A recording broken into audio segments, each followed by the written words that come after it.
రోజు మనము veg Manchuria తయారు చేసుకుందాము. క్యాబేజీ, క్యారెట్, అల్లం వెల్లిగడ్డ, పసుపు, ఉప్పు, కారము, ఇది కార్న్ఫ్లోర్, 2 స్పూన్స్ కార్న్ఫ్లోర్,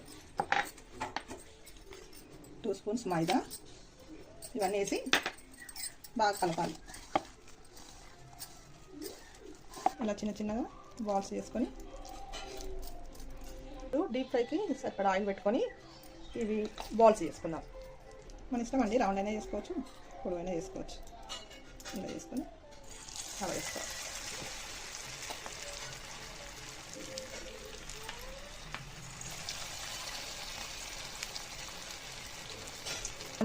ఇలా మంచూరియా బాల్స్ రెడీ చేసుకొని పెట్టుకోవాలి. ఇప్పుడు సాస్ తయారు చేసుకుందాము. మంచూరియా సాస్ కోసం ప్యాన్ పెట్టుకొని 2 స్పూన్స్ ఆయిల్,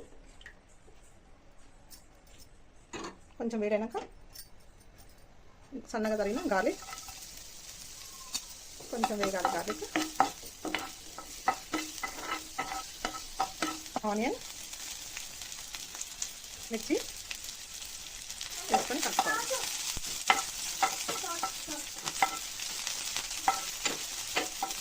ఇలా కొంచెం వేగనివ్వాలి. కొద్దిగా పసుపు, కొద్దిగా ఉప్పు, కొద్దిగా కారం వేసుకొని కలుపుకోవాలి.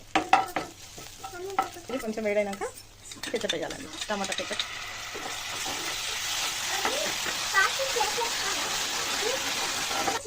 ఒక స్పూన్ కార్న్ఫ్లోర్ అండి, దాంట్లో కొద్దిగా వాటర్ వేసుకొని కలుపుకోవాలి. ఇలా వాటర్ వేసుకొని కలుపుకొని దీంట్లో పోసేసుకోవాలి. వేసుకొని ఇలా కలుపుకోవాలి.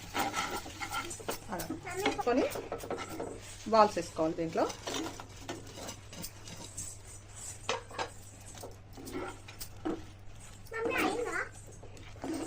సోయా సాస్ అవేమీ లేకుండా మనం హెల్తీగా చేసుకుంటున్నామండి. ఇవి అండి ఇంతేనండి వెజ్ మంచూరియా రెడీ. దీంట్లో కొంచెమేనండి వెజ్ మంచూరియా రెడీ అయింది. దీంట్లో పైకించి కొంచెం కొత్తిమీర వేసుకోవాలి. Yummy veg manchurian ready.